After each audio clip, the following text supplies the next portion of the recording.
Welcome, Ray and Gianni from Ryker Capital. Such a pleasure to have you both here with us on the couch today.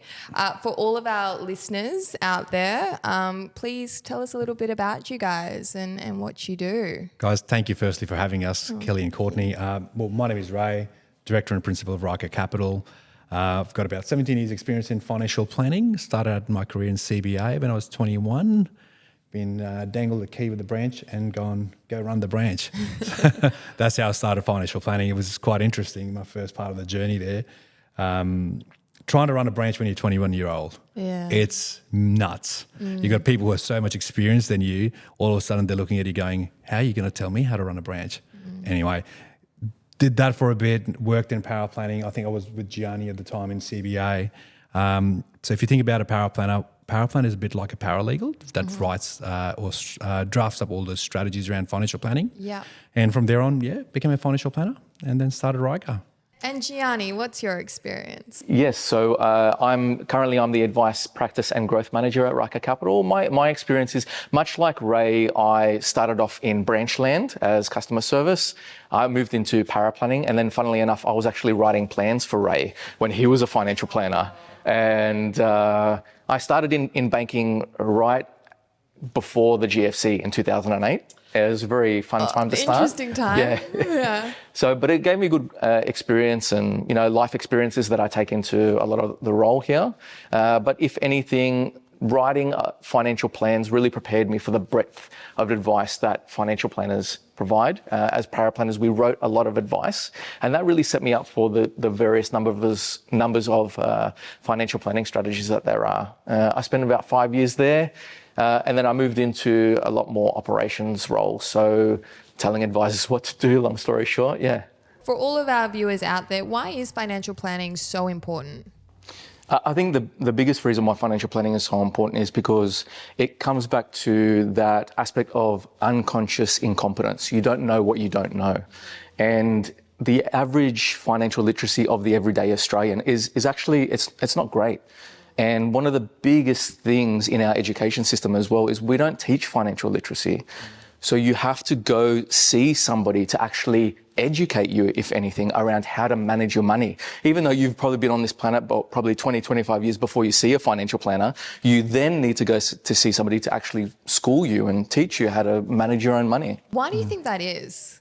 They teach everything else, but, the biggest thing is money. And people have such a poor relationship when it comes to money and how to manage it and, earn it and use it to keep it. Yeah, keep it and also maximize it. I suppose that's where you guys come into play, right? Well, I think essentially a big part of it is, I think, just the education system in general. Like if I think about my side of the education system, when I started out in school, it was never taught. So even to the point that when I started CBA, you start to learn all these technical nuances around tax planning, your superannuation, your investments, how do you invest in shares, how do you create some of these phenomenal tax structures.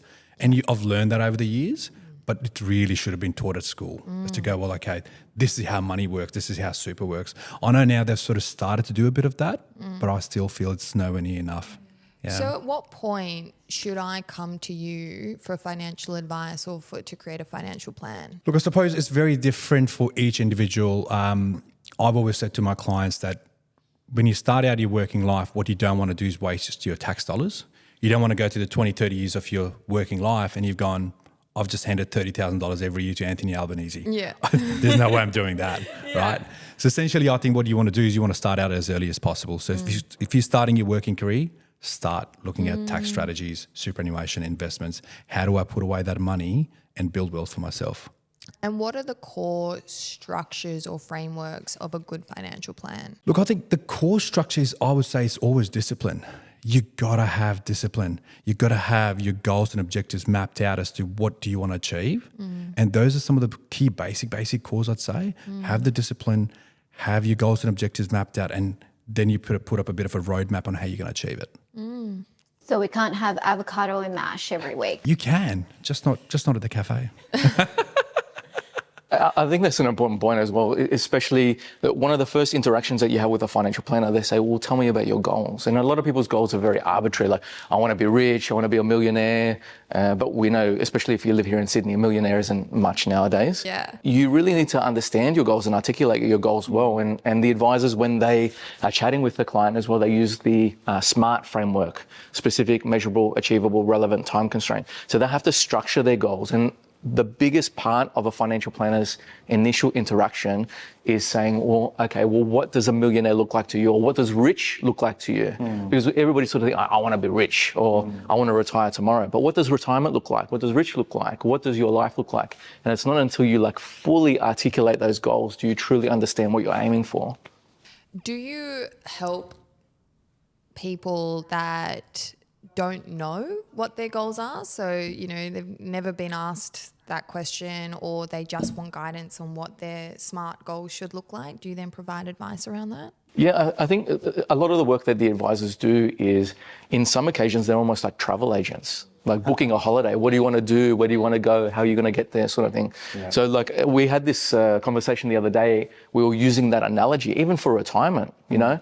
What does your retirement look like? Do you want to go on a holiday every year? Do you want to live in the city that you were born? Do you want to retire overseas? Like it's all about that, like really articulating and planning that. And if anything, you're almost acting like a travel agent to say, like, you know, how much is it going to cost you to go on holiday every year? Like, yeah. We all know life gets in the way. So I understand that you guys, if say I come to you as a new client and we set up an initial financial plan that's projecting me towards retirement, and then life gets in the way, how often should I reevaluate my financial plan or revisit that? Is it when massive life changes happen, or is it really an annual, quarterly? I don't know. So normally what we do with our clients is it's about an annual visit. Yeah. And that's okay. The life changes will happen and shit will go wrong. And it's just bound to go wrong, right? Yeah. It's just about how do you pivot? What are some of the changes that you can do or create?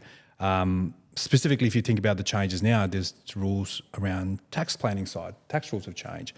Markets have changed. There are years that markets are great. There are years that markets are going to be not so great. So how do you sort of pivot and make those rule changes around it? I think that's the key important part. Especially if you plan that out every year, I think that will work really well. And what if I'm not disciplined? That's me. And I'm a planner. Look, I think there's got to be an accountability piece, hasn't it? Right? Yeah. Because depending if you're really serious about those goals, you're going to have that accountability piece. And I think we do that with our clients. We'll go, hey, Courtney, you're way off over here. Yeah. What are you doing? Look at this transaction, your bank statements. All these overseas holidays. What's going on? Too much Uber Eats. Yeah. Saturday nights at the club. Yeah, way too many. Way too many. So what are some common mistakes that people make when they decide to start investing? My God, where do I start? Stop listening to influencers. Stop listening to podcasters. So many of them at the moment. Yeah. Don't tune in. Look, I think these are the sort of key components. I think you need to sort of sit down with a professional to work out what are your goals and aspirations. Once you've mapped them out, whether it's the underlying asset, doesn't matter, whether it's stock, shares, your tax planning side. I think what you need to do is really map out those strategies based on your goals and objectives, and then you will formulate those goals and objectives accordingly. So for example, myself, right? Now again, this is not advice. So every year what I do, so if my taxable income is $140,000, every May, June, I'll dump in about $20,000 in my super, right? And I'll go to my accountant in July going, Mr. Accountant, I've put in 20 grand in my super. Can I claim this as a tax deduction? So he'll go, Ray, this is great. Here's your 7 grand check back. Now what I've done is I've paid myself and I've got 7 grand from the ATO. How good, right? Now I use that for the next 20 years, compounded for 20 years, roughly at the rate of 8%. I've got $1 million. So it's all again about the strategy. Yeah. And only a financial planner can sort of give you that tax planning advice? Look, I think it's a combination of both. It can be your accountant or an advisor, but I would highly suggest that you go to an advisor first to map out what you want to do and define those goals and objectives, and then you can put different strategies in place around super, investments, tax planning, risk management, whatever the case would be. Yeah. Would you, let's just say I engaged you to do my planning, would you then communicate with my accountant, or are those separate conversations?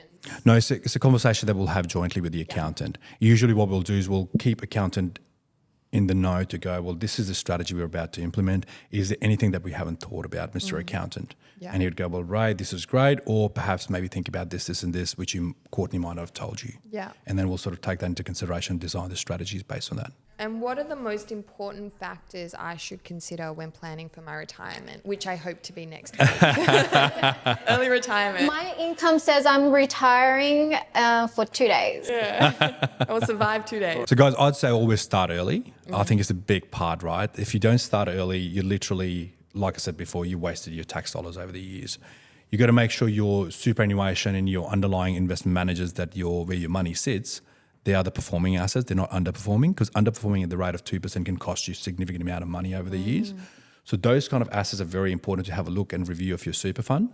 But yeah, essentially start out early and I think map out your tax strategies. It's very rare to find a financial planner that is pro-property. Yeah. And you guys look at all sort of ways of investment. Why do you think that is? Look, I think ultimately it's driven by the client. Us as advisors, we're not here to sort of judge a client on a basis what underlying asset you're going to choose. If their goals and aspirations are around properties and our job becomes to go, well, okay, well, let us help you achieve those goals and objectives. Let's put a bit of a tax piece around it to go, well, how are you going to create it? What are some of the consequences? What is the entry point? What is the exit point? And even if you're going to sell that property, what is the capital gain tax going to look like, right? So essentially those kind of mapping out of all those strategies are absolutely key important structures there. So for us, we've never sort of told the client that he should not invest in a property because it's not in your best interest. Absolutely not. We don't give advice on property, but we give advice on the structure of how you're going to ascertain those properties and what are some of the tax structures will look like. Would you recommend for someone out there to speak to a planner that is pro-property as well as investment? I think they should speak to a planner that has got the best interest at heart for them. Yeah. I think it's not about the asset. The clients ultimately can make money of either which assets they decide to choose, whether it's super, shares, managed fund. Yeah. It's about the planner who's want to listen to what you have to say and how do you want to invest that money. Yeah. Rather than picking asset class. Yeah. I think as well, it's just a matter of asset selection as well, because a lot of people consider the asset, or they'll get distracted by the latest trend, whether it be negative gearing or crypto or whatever. And a lot of people will say, oh, I want to do that, I want to do this. But then a financial planner will always step back and say, well, how does this asset help you meet your goal? And it's really a goal-driven decision, if anything, rather than, looking at whatever's trending or, getting swayed by celebrity endorsements or whatever. Or finfluencers. We're really targeting finfluencers today. But But I think finfluence is an interesting phenomenon because, your industry, especially since the Royal Commission became so highly regulated, and then you've got these people spruiking financial advice that aren't legally qualified. Yeah. I mean, I know this isn't in one of our questions, but what are your thoughts around what's going to happen in that influencer space? What we've seen recently is there have been a fair few of them penalised quite severely in terms of the financial consequences. I think there was one guy got penalised $200,000 or something like that. Wow. Because you just can't go around giving advice because it actually impacts people's lives. And especially if you're getting paid by someone to direct that investment in such a way, it can be quite detrimental to a person's financial situation. I'm like, what do I think of it? I think they should be stopped at all cost. Yeah. But ultimately, clients should go to the right people who've got the right qualifications to help them meet those rather than getting advice from Facebook or TikTok. Yeah. How much money someone should have for retirement? I know it's individually based. Look, I get asked this question all the time, right? And when I sort of look at that kind of question, I ask them firstly going, so if you went on a holiday, how much did you spend? Right? So the clients will give me varied form of answers. They go, we went to Europe and we spent about $15,000. And how long? 3 weeks. I'm like, great. Now, think about retirement as that holiday. Yeah. Now, that's a 30-year holiday you've got to worry about, right? So essentially, when you sort of put those questions in that way, I think people start to sort of work out the numbers in their head, because now all of a sudden it's very hard hitting that you're spending $15,000 in 3 weeks and you've got 30-year holiday you've got to fund. The numbers don't add up, right? But essentially, I think if you look at the ABS data for a comfortable retirement, you need roughly around $65,000 to $70,000 per annum. Yeah. That roughly, if you reverse engineer it, I think it works out to be about $1.2 million a year, give or take. I think it'll be harder for our generation to retire Yep. just because of the level of debt. The mortgage pressures, mortgage pressures and every cost other of inflation, living cost, You know, whereas, and people having kids later in life, and I think that's sort of putting a bit further pressure, looking after their parents. Yeah. As we were talking about the sandwich generation, right? So for these people, I really feel terrible that, you know, they have to sort of really start on early on the financial planning journey and really start to look at those tax strategies very early on in the piece. Yeah, I agree with that because, I mean, you look at sort of our parents' generation and the goal was you buy one property and you live in it forever. You hold it for 30 plus years. It becomes unencumbered by the time of retirement, you'd hope, or you want to. Yeah. These days, you know, property is used as a wealth creation tool and you sort of just leapfrog to the next asset. And for most people, I think it's become a retirement strategy. Yeah. They're going, well, okay, if I sort of save up on this asset, I'll take on this large mortgage. And this will be my retirement plan, which is pretty sad because obviously if you think about it, you're taking on a large level debt of $2 million. You're paying the interest rate at 7%. $140,000 is just your interest. That's after tax dollars. Yeah. Just to pay the interest. Yeah. Right? At the rate of 7.5% or 7%, 6.5%, 7%. Yeah. Then you got your living expenses on top, and dual income is not as easy. Yeah. And we're seeing a lot of people in that baby boomer generation as well. They become asset rich, income poor, where they're sitting on $2.5 million house, but they haven't got the income to maintain council rates, land tax, water rates, cost of living, electricity, water, that sort of stuff. And so as a result, they need to sell the family home and they need to cash out their equity, move into a smaller property, and then live on whatever they've got left over. And that's, you know, difficult because a lot of people don't want to leave the family home, if anything. They want to leave it as, you know, potentially inheritance for their kids or whatever. And we're seeing both of those. We're seeing downsizes and that transfer of assets through estates as well, from the baby boomer generation to the next generation. I'm interested to hear what your thoughts around where the financial planning is going to go within the next 10 years or within the next generation. I think in this next period, we're seeing that generation, unfortunately, they're starting to pass away, that baby boomer generation. And if anything, we're starting to see a transfer of funds and assets through their estates to come to the next generation, the Gen Xers. And they are receiving this money in their anywhere between 40s and 50s. And if anything, they need to use that money diligently to set themselves up for retirement. And that's really where financial planning comes in as well. How do I use this money, this inheritance that I've received, to set myself up for retirement? And then how do I ensure that the next generation, my kids or my grandkids, whichever they may be, are then financially set up as well? Because we're living longer nowadays. And if anything, we don't receive inheritance at a younger age when more likely we need it. Yeah. And as a result, we sort of need to think, okay, well, how can I effectively use this money to help out the next generation sort of? There's always an accidental push, Gianni, to mum and dad out of their stairs. Go, sorry, mum. Can you share an example of a client success story and how you help them to achieve their goals? I'll share the one. This one's really stuck with me because obviously this is a very recent one. This is one of my clients, Neil and Maria, who've retired 5 years ago. So they retired when they're 60. Coming up to 65 now, they've just about sold their investment property. So their capital gains was quite significant. Even after the CGT discount, they were each going to pay $120,000 in taxes individually. Right? Well, that was their taxable income, and they would have paid tax on their marginal tax rate. So essentially what we did was, I think Gianni might know this, we utilised their catch-up contribution strategy, which means that what they haven't sort of contributed in super over the past few years, we caught up to that same amount of what their CGT bill would be and literally made that tax bill to be a zero. But essentially what happened was obviously they paid contribution taxes in super.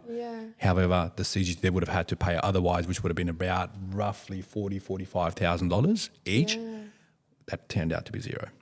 Wow. Yeah. That is a So there's some phenomenal strategies out there that you can utilise for different stages, client stages, and different set of lives. Yeah, amazing.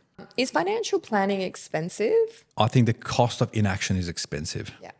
So the cost of not taking an action could be far more expensive than seeking advice. Yeah. I think advice will always determine upon what strategies you want to create. And then obviously when we work through with the clients to go, well, what does that strategy mean in terms of cost and what is it going to bring you? So we sort of line item every part of the strategy, the cost and the value that it creates. So for us, when we speak to our clients about financial planning, it's not necessarily about the cost, it's about the benefits that it's going to bring. And does that value that you pay will bring you the reward that you want? And that's how you attribute the value to it. And how can people improve their financial literacy? Just understanding the concept of how to manage their money. I think the everyday Australian needs to do one of 5 transactions at least: spend, save, secure, invest, and borrow. And once they understand how to navigate those 5 transactions really, then they start to become more literate, but also the cost involved in those transactions as well. A lot about financial planning, a lot of people may balk at the cost of financial advice as well. But what I find is in a lot of scenarios, once they see the value in the projections that we provide, they forget about the cost, you know what I mean? A lot of financial advisors will model 2 scenarios. They'll model a current strategy, current scenario, which is pretty much a do nothing or keep everything as it is, and then their final advice as well. So this is me versus you doing nothing. And then often it'll be tens of thousands, if not hundreds of thousands of dollars in difference, just as a result of making small tweaks along the way. When they see that, they forget about the cost of financial advice, and getting that, if anything, getting that, comprehensive advice and tailored advice to your personal situation, that's the best piece of financial literacy that you need, like to understand what's going on in your own backyard. But also another good website that I've seen from the government side, moneysmart.gov.au, I think is the best education tool that's out there for most people. It talks about just about from everything from lending space to financial planning to super to investing in stocks and shares. I think it sets up a good groundbreaking rules around what to do, what not to do. So I highly recommend people to sort of go into the Money Smart website. What role does technology play in modern financial planning? I think if anything, technology is just going to provide more transparency. I know for Ray and I, as an example, when we first started paraplanning, writing out advice, we would write from scratch. We didn't have technology. We would write like in a Word document. We'd work off a template.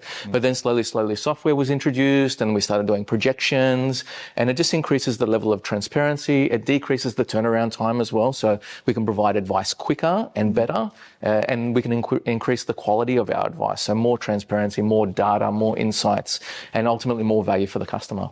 Do you think technology will put you out of a job? We doubt that very much. Look, I think money is more about when you look in the eye of people. It's not like you're going to go to an AI machine and go, here's my $1 million. I doubt that that's going to happen. I think there's very much a human element to it, right? They want to be able to trust that person that's looking after it. So there's a bit more emotional attachment, or perhaps a emotional, you're relating to that person before you're able to sort of give advice.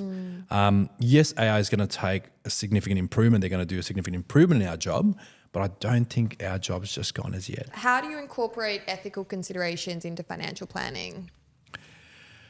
I'll let you take that one, Gianni.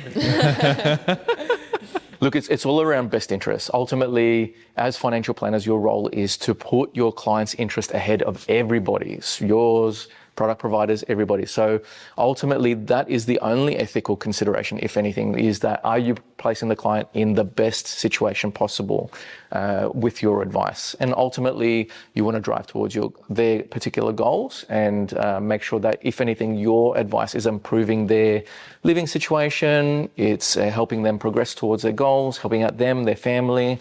So ultimately, if anything, we live and die by the best interest duty requirements that we need to abide by. Yeah.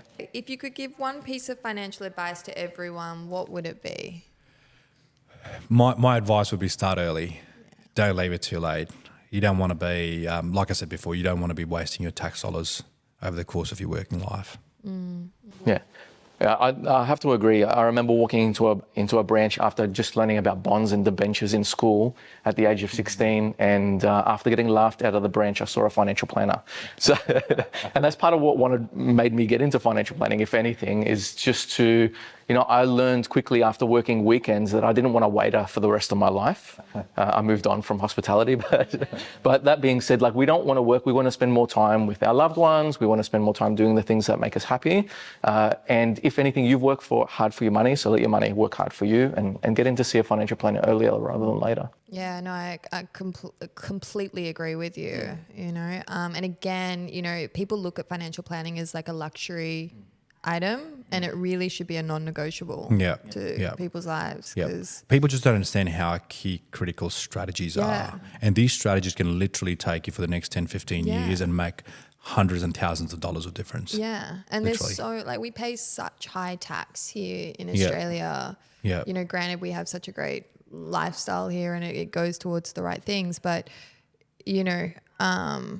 you want to, like you said, make your money work for you, and there's so many tax planning strategies out there that they don't advertise on the news being like, save your tax dollars today, here's a good tip. Like, there's none of that. It's really all secret squirrel kind of stuff that if you don't know, you don't know, and that's where you guys come into play. So how do you differentiate between a shit financial planner to a good one? Well, look, I think ideally what you want to look is the experiences, how long they've done it for. What have their studies have they done? Obviously, we're required as advisors now to have degrees and relevant qualifications. Which part of the association or member bodies do they belong to? How many strategies they've done in that part of their realm of advice? If it's, let's just say, tax planning, how many tax planning structures advice have they given, where they deal with company structures or a variety of other different strategies around tax? And I think, look, as long as the experience, I think you should normally end up with a good financial planner. And I think personally, you want to be able to work with your financial planner. You should be able to gel along with that person, right? Because if you don't want to work with them, you're probably looking at the wrong person. And I think as well, like, communication is key, right? Yeah, big part, massive part. Like, I know you do your annual check-ins to review your plans, but knowing that I can call my planner and be like, look, this is where I'm at, or can we look at this, I think is a big thing. I think a financial planner that understands you as well, because going back to the very beginning, your first interaction with a financial planner, if you as a client walk in and you say, I want to be rich, and your financial planner says, all right, I'm going to put you into this latest fad that's going to, make you money, they haven't really understood you. A good financial planner will, if anything, they'll tease out your goals, your values, even to what we talked about before, whether you have any connotation towards ethical and sustainable investing, and they will tailor a plan rather than just put you into a cookie cutter scenario. So I think, if anything, a financial planner that communicates, understands you and listens well, understands your situation and how to achieve it, look, that's gold to me, because a good financial planner will work backwards from the goal. And I think as well, like, when it comes to money, people don't really talk about it, and there's a lot of judgment around spending patterns and also what you should be investing in or not investing in.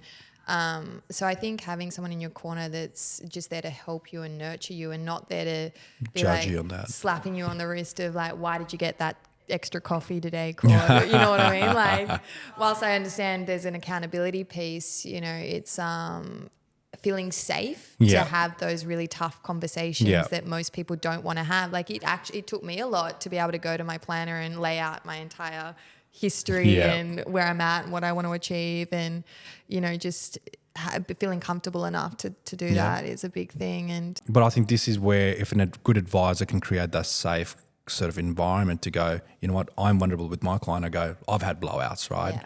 I've gone on a holiday that I shouldn't have gone on. Yeah. I bought a car that I shouldn't have bought. Yeah. And then it's obviously, the main thing is sort of going back on track, right? And you go, well, okay, I've had my fun. How do I go back on track and start all over again? Yeah. You can't stop trying. Yeah. Absolutely.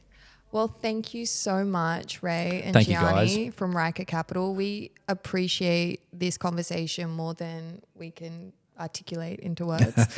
And I think it will be really valuable to people out there, not just in our space, but anyone out there that's looking to, I suppose, build wealth and get more advice on how they can better manage their money and plan for their retirement. So thank you. No, thank you. Thank you for having us. Appreciate it.